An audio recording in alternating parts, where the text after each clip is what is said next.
आज तार होशियारी ना, आज हमार सीना चौड़ा कर दिले बाड़ू तू। अंजलि के जेल से भी छुड़वा देलू, फूफा जी के काम भी दिलवा देलू और माई की इज्जत भी रख देलू। ये कोनो छोट बात ना हो, बहुत बड़ काम कर दिले बाड़ू तू। ये कोनो बड़ काम नहीं खे पियो के पापा। ये हम अपना बाहर के प्रति और घर के प्रति जौन कर्तव्य बा वो पूरा करे के कोशिश कैले बानी।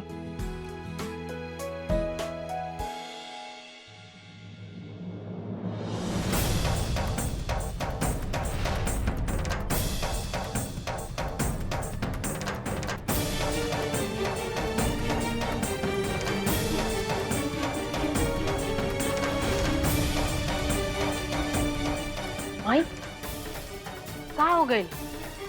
ऐसे काहे गुस्सा करल बाड़ू? क्यों कुछ कैला सका?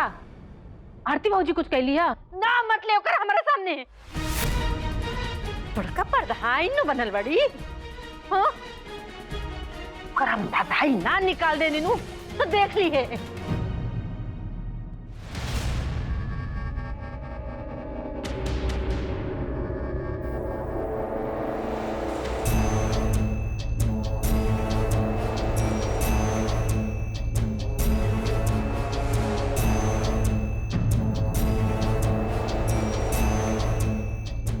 मोहिनी, वो मोहिनी रुक रुक। मोहिनी कहा हो गई? हाँ आज दीदी हमारे साथ जौन कुछ भी कैली अनु हम कबो ना भुला। सबके सामने हमरा के बुद्धू बना दे लिया। बुद्धू बना दे लिया मोहिनी? लेकिन यार इन्हें देखा मोहिनी, एक तारा पता है ना कि हम तो कोर्ट में रहनी है। अब के केकरा के का बनावत रहलस, हमरा केकरा से का लेवे देवे के। लेकिन देखा तू जवन को सोचत रहलू ना, बिल्कुल ठीक सोचत रहलू। अरे तू तो चाची जी और फूफा जी की इज्जत बचावा चाहत रहलू। देखा तू जो कागज वाला काम कैलू ना, बिल्कुल ठीक कैलू। नहीं देखा ना क्या ठीक कैलू? हाँ हमार सब किया कराइला पे पानी फेर दे। यार कोशिश से ना हमार मन एकदम खुश हो गया बा, प्रसन्न। तार होशियारी सबका पे भारी पड़ल बा। तारे को इच्छा रहे ना बाबा विश्वनाथ के दर्शन करे के रहे तारा, है ना? हम सोचे थे कि वो इच्छा जौन है वो पूरा कर दी।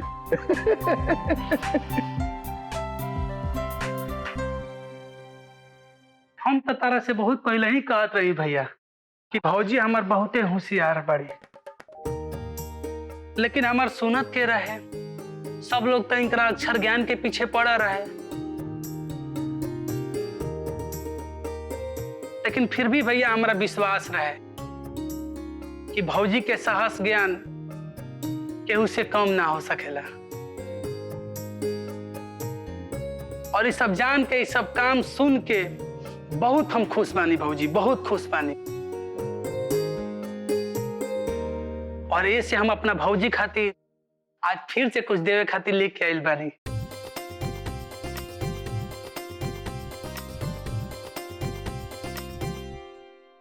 अरे कैसन बानी रहो रे? अंगुरी के निशान में अंगूठा के निशान में कोनो फर्क ना होला का? अरे कनिया अनपढ़ गमार बाड़ी, रौरे तो अनपढ़ गमार नहीं खी। रौरे तो पढ़ल लिखल बानी नू। अरे देखे के चाहिए कि अंगुरी के निशान लागल बा कि अंगूठा के निशान लागल बा। करवा के आ गई नहीं अपन बेइज्जती। अरे अपन बेइज्जती तो करवाइबे कैनी। अरे पुष्पा जी के हमरो बेइज्जती करवा देनी। अरे ठेकेदारी गइल हाथ से जाई, अब बनारस के घाट पे जाई, वहां जाके माला फेरी। एकरे अलावा कोनो काम नहीं खे। अरे ये घर में तो हमार कोनो इज्जतिये ना रह गइल बा। और वैसे भी भैया हमरा घर में ढुकते ही पता चलला कि भौजी कितना बड़ होशियार वाला काम कैले बाड़ी। ऐसे हम जो ट्रॉफी ले बनी भैया, और हम चाहता नहीं कि भैया ये ट्रॉफी हम ना रहुआ अपना हाथ से भौजी के दी।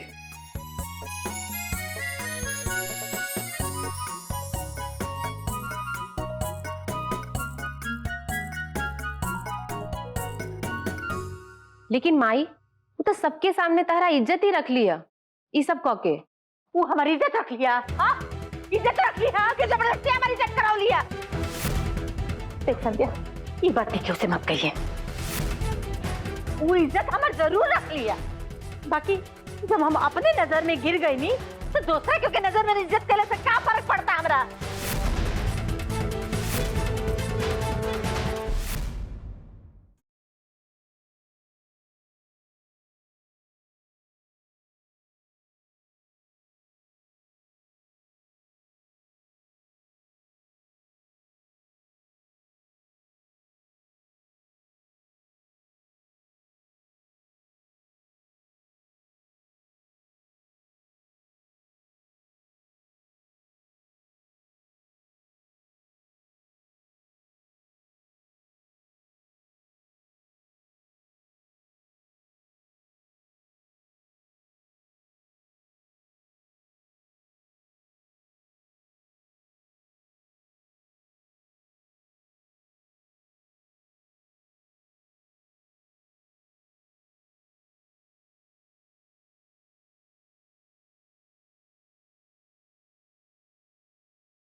हमारा गला में नू मछली के कांटा लेकर अटक गई बिया। अगर घर के इज्जत आबरू के बात ना रही नू तो हम इनका के बताई थी। उल्टा घर की इज्जत के हवाला देके हमरे ऊपर उताना मार देली। हाँ, ये कर सबक ना हम करत कबो ना कबो सिखा के रहा। भाई बड़ी बड़का हमारा के सिखावे वाली, चल बड़ी हमारी इज्जत बढ़ावे, हमारी इज्जत देवे वाली। माई अब कन्या पहले जैसी नहीं की। जब से वो प्रधान बनल बाड़ी और उनकर कदम बाहर पड़े लागल बा, नए नए लोगे से मिले लगल बाड़ी, होशियार होत बाड़ी। धीरे धीरे उनके ज्ञान के चक्षु खुल रहल। देख माई, उनके सामने ना तहरा के ज्यादा होशियार बने के होके, ज्यादा होशियारी दिखावे के पड़ी, तब एक घर में तहार धाक जाम सके। नहीं तो बस अम्मा जी के कोनो होशियारी दिखावे की जरूरत नहीं के।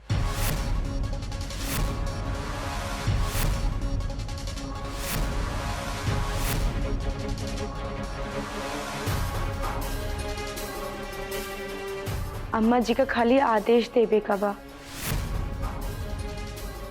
जैसे आज यहाँ के देनी है। संध्या दीदी, हमरा के अम्मा जी से कुछ अकेले में बात करे के बा।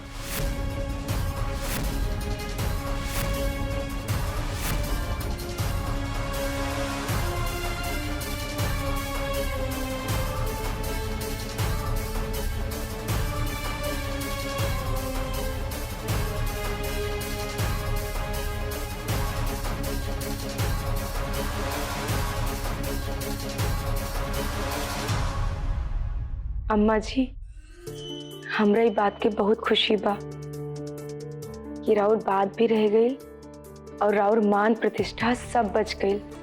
हमार दया में दिया था मान प्रतिष्ठा की कोनो जरूरत नहीं है। और हम बेवकूफ के रही कि हम कबो न बर्दाश्त करब। अम्मा जी, ई मान प्रतिष्ठा रउआ के दया में नइखे मिलल, बल्कि रउआ तो ई मान प्रतिष्ठा के हकदार बानी। हमरा मालूम बा तार हाथ में झाड़ू से कलम दबात तू आ गई, अब कलम दबात का ए पागल बटे पा।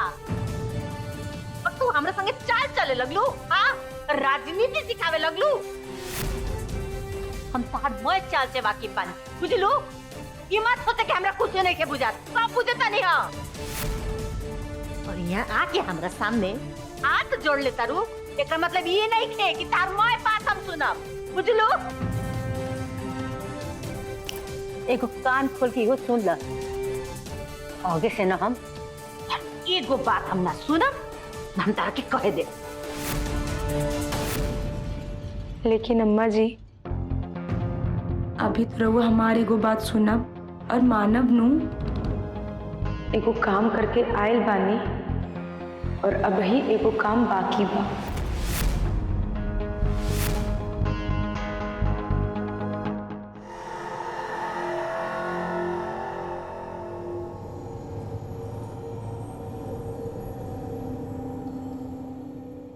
अरे का हो गई भैया, इतना गर्मी भी नहीं बा, फिर रहुआ कितना पसीना कैसे हो गई? अरे जौन नहीं की प्रधान बनल भी है ना, ये तो हाकिम चाचा से भी खतरनाक भी है।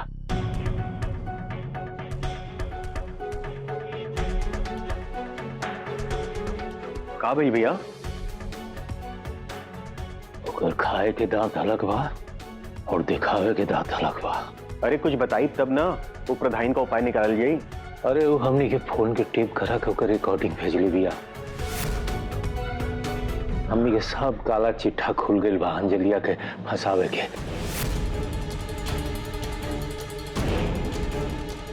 सुना का दोनों भाई के कहला पर यह ना कि हमनी के दोनों भाई के कहला पे हीरा के हार के चोरी के इल्जाम अंजलिया के ऊपर लगवानी, ओकरा के जेल भेजवानी। भूपा जी को एहसान ना कईनी, ओकरा खातिर रोकड़ा देले बनी, रोकड़ा 500 के 10 गो गड्डी।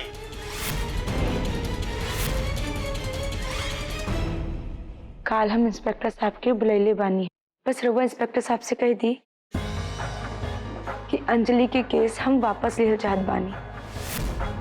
फिर जवन कुछ भी कोर्ट कचहरी के काम करवावे के होई, हम जगत बाबा जी से कह के वो करवा देब। हम FIR वापस लेब तो अंजलि जेल से वापस आ जाइहन। और अगर हम बिना रउआ के आदेश ले ही सब करब तो लोग इहे कही हैं आरती तिवारी प्रधान बनते ही बड़ जेठ के बाद अनदेखा कर देली। अम्मा जी, ई घर में जवन कुछ भी हो रहल बा सब रउआ के मर्जी से हो रहल बा। ई परिवार रउआ से बा और रउआ एक घर के आत्मा बानी।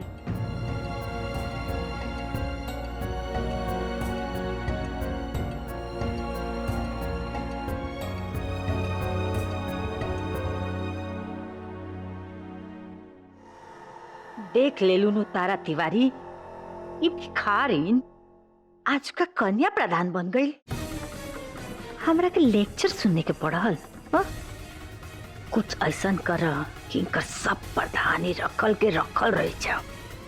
ज्ञान देता री।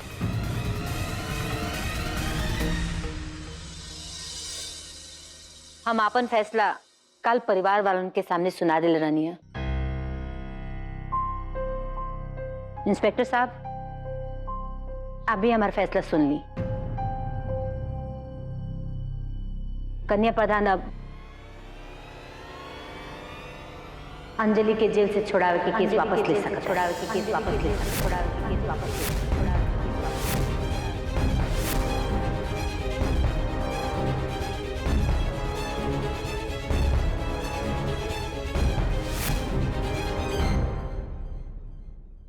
दस्तखत ले लो।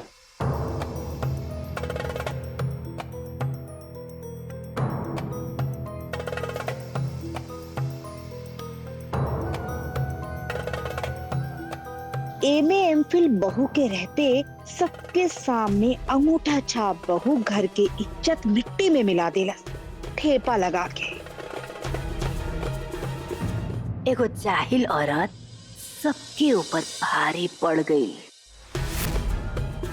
आज मरल मुर्गी में फिर से जान आ गई। एक दिन अपन भी दिन आई कन्या प्रधान। नैहर कंगाल और ससुरारी में प्रधानी, इनकरा के तो इनकर असली जगह दिखावे के ही पड़ी।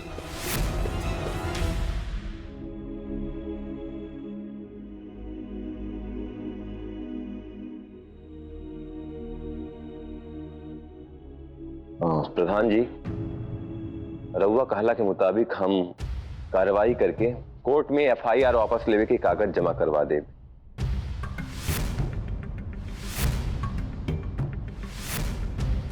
जैसे रिहाई के प्रक्रिया पूरा हो जाए और फिर हम अंजलि के रिहा करके भिजवा दे।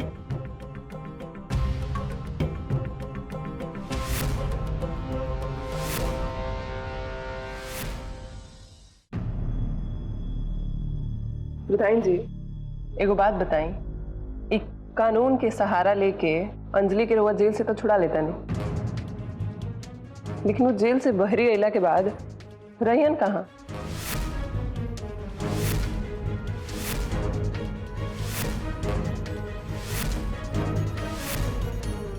ना ना ना ना, हम ना ये पूरा परिवार के लोग जाने के चाहता। बताइए।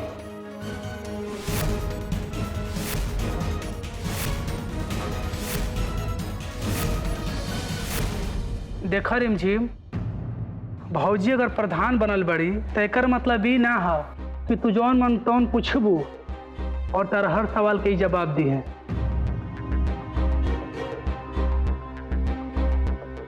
बुझाइल की ना, बहुत बड़ी बड़का सवाल पूछे वाली। रंजन, जैसे कोर्ट और थाना के अधिकार होखला मुजरिम के सुरक्षा रखल, वैसे ही ग्राम पंचायत के भी कर्तव्य होखला कि वो अपना ग्राम के नागरिक के सुविधा और सुरक्षा की जानकारी रखे, होकर ध्यान रखे। और बाकी रहल बात अंजलि के, तो एजा सब लोग अंजलि के हालात के बारे में बिल्कुल अच्छा से जानेलन। ठीक है नु? अरे पर भैया बस रंजन, हम कहली नु हाँ ये अंजलि के हालात के बारे में एजा सब लोग के पता बा।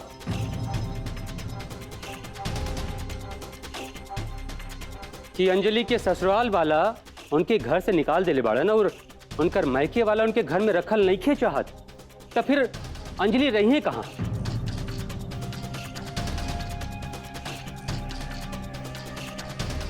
ये सवाल तो वाजिब बानू, यहाँ सब लोग बताई ना कि अंजलि कहाँ रही, का फिर से अंजलि यही घर में रही।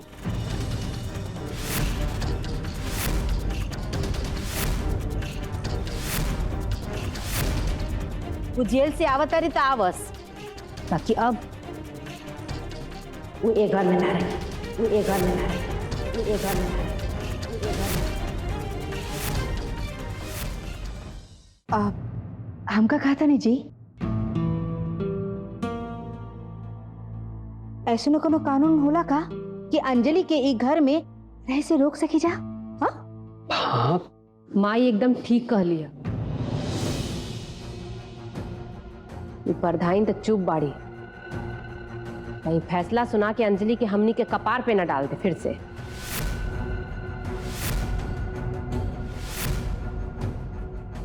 देखी जी, अगर ये बार अंजलिया यहाँ आके रुकी ना तो एकर भूत हमनिया के झाड़ के भगावे के पड़ी।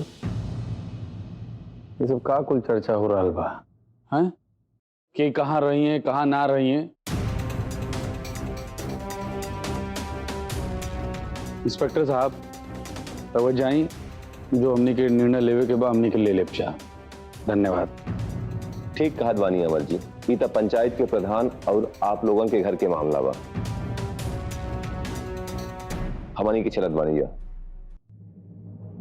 एक मिनट इंस्पेक्टर साहब, एक मिनट इंस्पेक्टर साहब, एक मिनट इंस्पेक्टर साहब, एक मिनट इंस्पेक्टर साहब।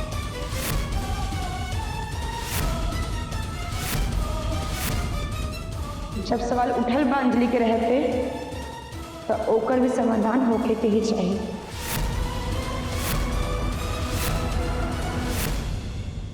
हम अब वही भूटन भाई जी से बात करता हूँ।